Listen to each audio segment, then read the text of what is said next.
my good friend. I can call you a friend, a very good friend, actually, and a colleague in the industry.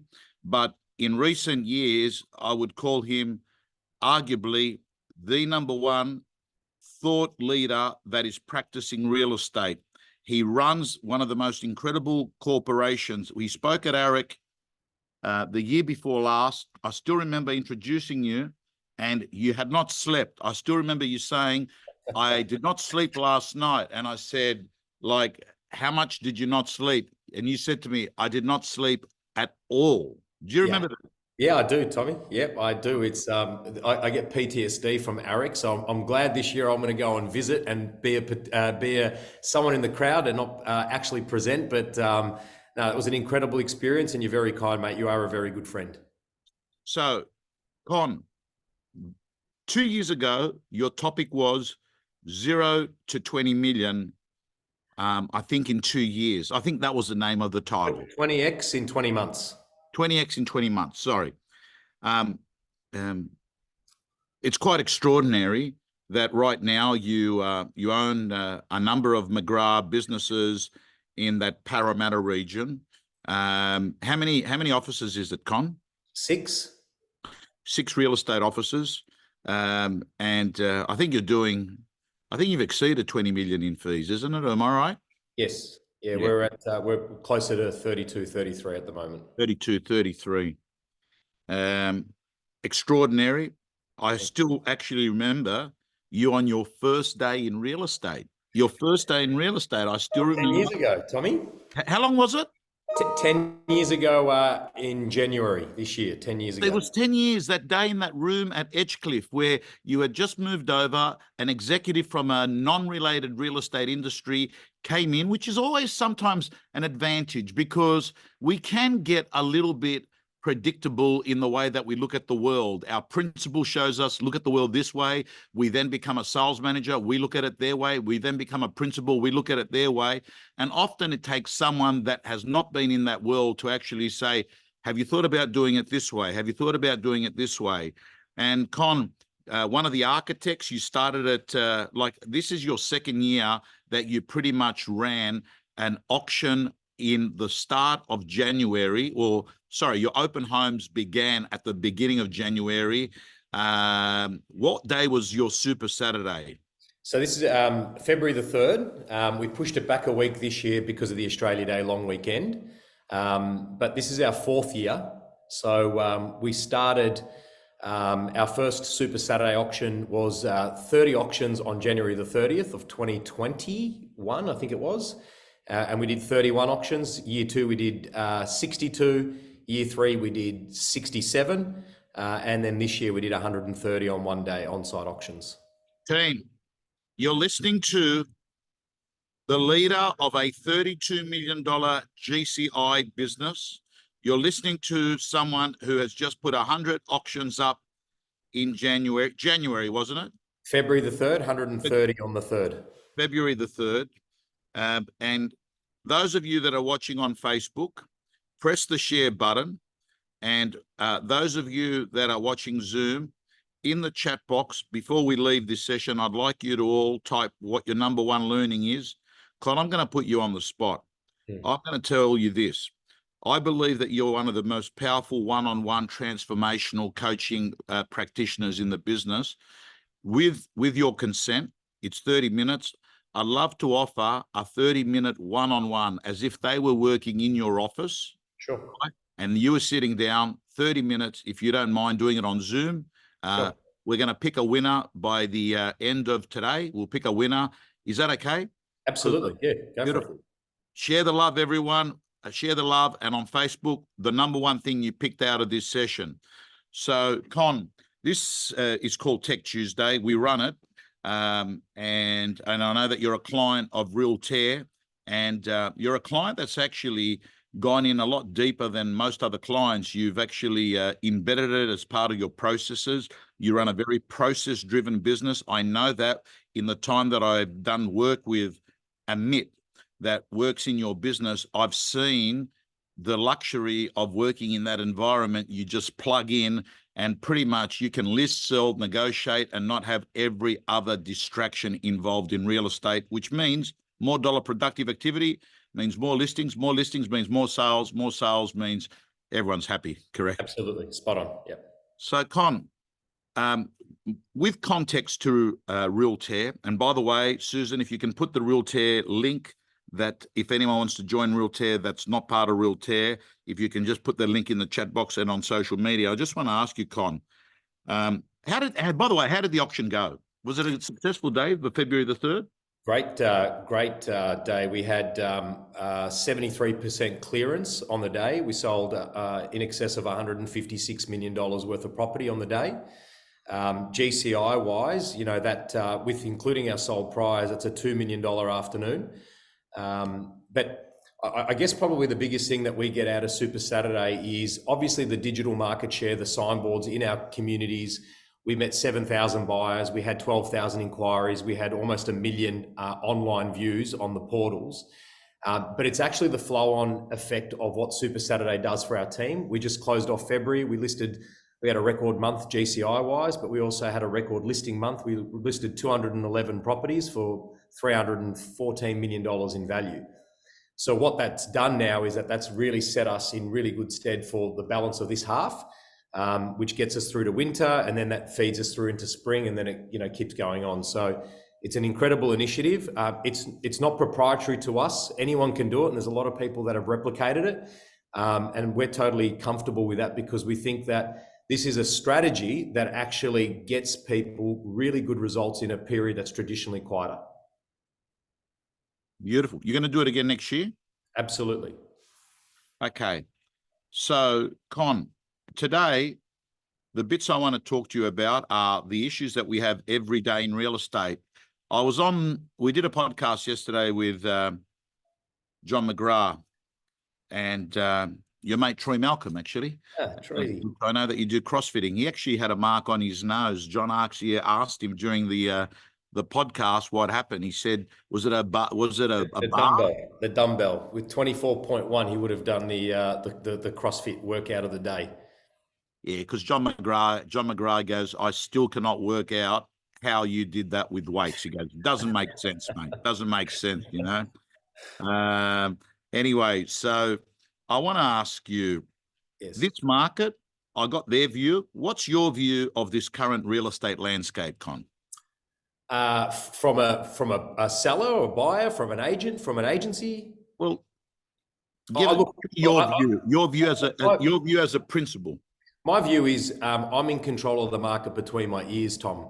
So, whether the market's good, the market's bad, the market's right up here for me. So our view is that every day we have an opportunity to help someone purchase a property, lease a property, sell a property, or live in a property. And if we can do a really good job in our communities, we can be transparent, ethical, and help people from a genuine perspective, then we'll create our own market. And whether interest rates are going up or down, there's low stock, high stock, it really doesn't bother us. We don't want to be in control of market conditions. We want our own behaviors and actions to be what we're responsible for.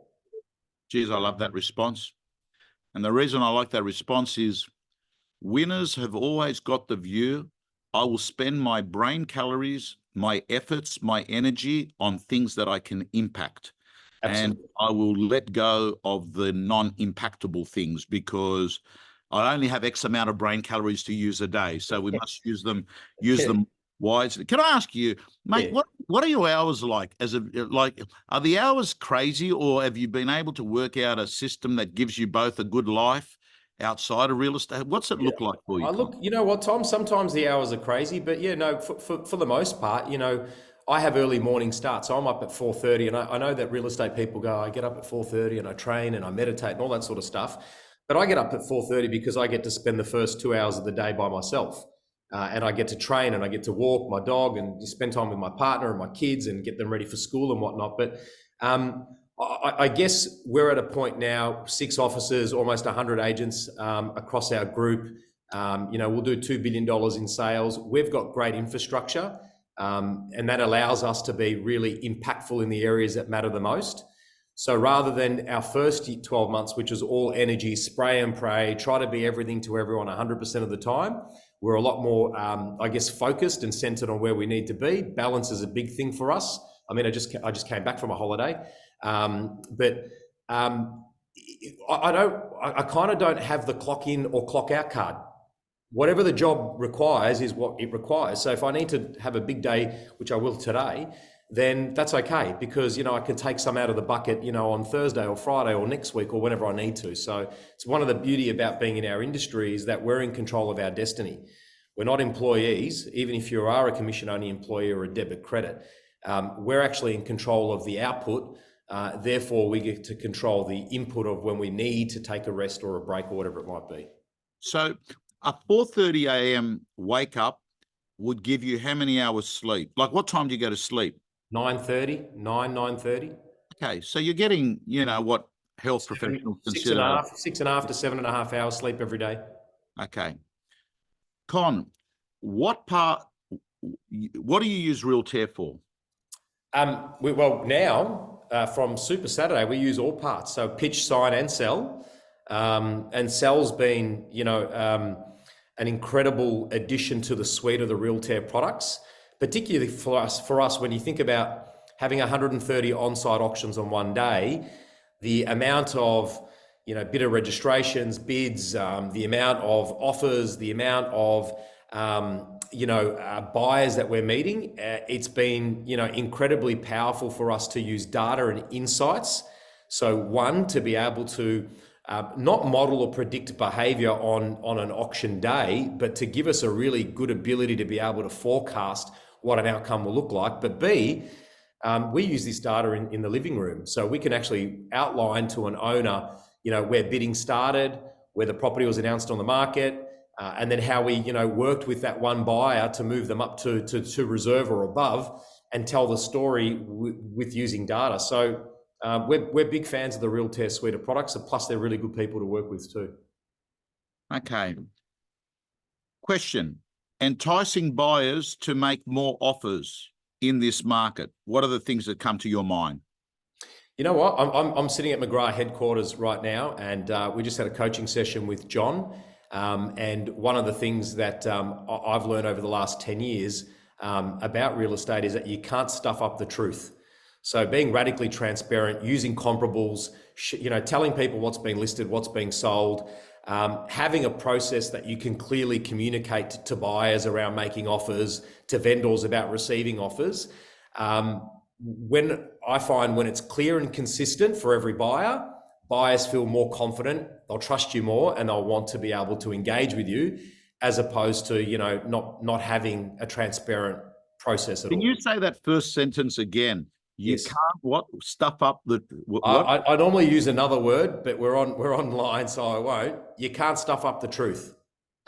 Kon, someone said to me yesterday on a Zoom, but Tom, how do you remember everything? And I said, what do you mean? And they said, well, how do you remember what you've actually said to someone? So there, I said, well, listen, I mean, I normally just say what's actually happened, which is the truth. And the truth is one version. And that version is normally, that's what it is. It's not like you've got to think of 3 or 4 versions. So I said, I'd never have an issue, because I know that what would have said is what would have actually have happened, right? It's not like does that make sense to you? 100%. That's exactly our philosophy is why spend energy and effort? Hang on, that guy, the guy with the grey hair, he came in, I told him 2.1, and that woman, I told her 2. Yes. The guy across the road though, I told 2.3 because he's going to sell. Man, you know what? It's 2024. People want real-time information in, you know, speed with urgency, but they also want to have a transparent experience. You know, communities are the people that we serve. And if I'm going to go around and I have to think about the half-truths or the things that I've said to others, it's going to do my head in, and it's going to, you know, take rent space in my brain. And I don't want that. So our philosophy is you can't stuff up the truth. This is what we've got on our agency. These are the comparables that we used. This is what's been recently listed. This is what's been recently sold. And I can actually justify why our price is our price. It's pretty simple. And on Saturday, Kon, I was doing an auction. Yeah. The reserve has been crossed out by the owner with a pen and increased from 1.5 to 1.6. And the agent goes to me, Tom, can you speak to the owners and explain to them the importance of having a realistic reserve? Listen to this. I said, guys, obviously, the higher the reserve, the more challenging it's going to be coming, but we're going to try and get you the most as we can. And then I said, how did you arrive at the idea of crossing out the number and increasing it by 100? And you know what they said? After listening to the market summary our agent gave us last weekend, the one that you do on Facebook, it sounded like the market was back and booming again. So we thought we'd give us the benefit of the doubt. So I actually said to the agent, do you understand? You've got two stories. You're telling a story to these people and you're telling a story to the buyer, a story to the seller. They're watching everything that you're doing. If you want to talk the market up and say that you got 13 out of 13 and prices are booming, make sure that 5 minutes later, you're not going in, hammering your owner saying, take your price down. 100%. And I think, one of the key things that we look to do, and we don't do anything that's remarkable, Tom. What we do is we follow the basics. We nail the basics. We've got a high set of standards. We're trying to get better every single day. We don't tell half-truths. We're radically transparent. We work with people because we know that, the impact on someone that's going to go and try and buy a house this Saturday, where, we may have been quoting, not us, but, the market may have been quoting 1 to 1.1, but we know that the owner won't sell for less than 1.3, and we've already had an offer of 1.270. That has an impact, an adverse impact on someone's life. Now, this is a serious business. We're dealing with births, deaths, marriages. We're dealing with, divorce. We're dealing with all sorts of, good, bad, and ugly things. Why do we need to make it inherently harder for someone to transact with us? That's why they don't like us. That's why they don't trust us. That's why we're second last in terms of the most trusted professions in this country. So our philosophy is, you get more bees with honey. Tell them the truth. You can't stuff it up. You don't have to, spend the calorie intake in your brain around what did I say to them? And the worst thing is that sometimes we do get it wrong, but if we can back that up with data and we can demonstrate to an owner that we're doing absolutely everything. Here's my 14 steps that I've done over the last 6 days. The property's passed in, or I'm not getting, offers, or whatever it might be. If we can demonstrate that we are working towards their best interests and we are building trust and rapport with buyers, I mean, that's where the union of happiness exists on both sides. And that's what we try to do every single time. Goal. You use the word transparency. I want to ask you, a very big auction-oriented business. I would say more than half your properties are auction, you reckon? Yes. Yeah, absolutely. Yep. Okay. Creating transparency in the bidding process. When you look at your team, and does Realtair help in any way? And particularly with Amit, yeah, he does a lot of, he's your biggest auction lister in the company, I would say. Yeah, he is. He definitely is. He had 15 auctions on Super Saturday, as did Joel Hollings and Brad Panayutu. Kim McCleary had 11. We've got a very strong auction culture. But in saying that, we've got a culture where whatever the right strategy and the right method of sale for the owner and that property in that market, that's what, is the best outcome for us. But I guess where Realtair helps is, if you're interested in a property, you can either follow it or register to bid. So by doing this, you'll be updated with any changes to the property, including whether there's been an offer that the owner's willing to accept, if you're deciding to sell prior, and what we're finding is that people are following, just kind of like on realestate.com or domain.com, they can save and share. And that's a really good indicator of whether or not there's interest there that may be silent. It could be a neighbor, it could be, another potential seller. This is actually giving us some data around, hey, we have more interested parties than when we thought, because we may not have uncovered. I mean, buyers aren't going to tell us, if they don't have a high trust relationship with us, they're not going to tell us or show us all their cards, right? So by using the platform, and they can register or follow, what we're trying to do is actually create more transparency for people to follow. They can actually see the story of the property, but more importantly, we can also track the data on who's actually following. Is this a future seller? Is it a buyer seller? Is it someone in the community? Is it one of your potential pipeline sellers? And the beauty about this is that we're always on display. We may as well know who's actually interviewing us at the same time.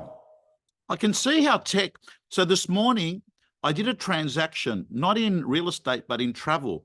I'd gone to the website Skyscanner. So my daughter's overseas in Denmark finishing uni, and I made up my mind, Con, I want to go for 3 weeks in July, June, go and see her, and I'm going to go to Greece. So I'd gone onto Skyscanner about a week ago, and I was looking at the flights, and then there was a button. It says, press this button to get alerted if the flight that you want to do goes down. I get an email today, and it's look, anyway, it was around 17, 18 grand when I saw it, business flights to Europe, and it's dropped down to 13, like they must have done some special. And straight away, I thought to myself, that's it, bang, I'm doing it. This is the journey of a customer in 2024. Technology is looking at probability. Technology allows you to actually move away from spray and pray and have a targeted approach to people at the right time. Technology is an enabler for people to get real-time information to make the best informed decisions. And the agents and the agencies that don't adapt or adopt to technology, whether it's Realtair or any other type of tech, unfortunately, they're the ones, the portals aren't going to disintermediate agents or agencies. It's going to be technology, the people that don't use it. So why make it harder? Make it easier. That's why people like, before you bid exist. And that's why, we work with people like Dot and Cross It that can, actually do reviews for contracts for our buyers and do it in real time for us.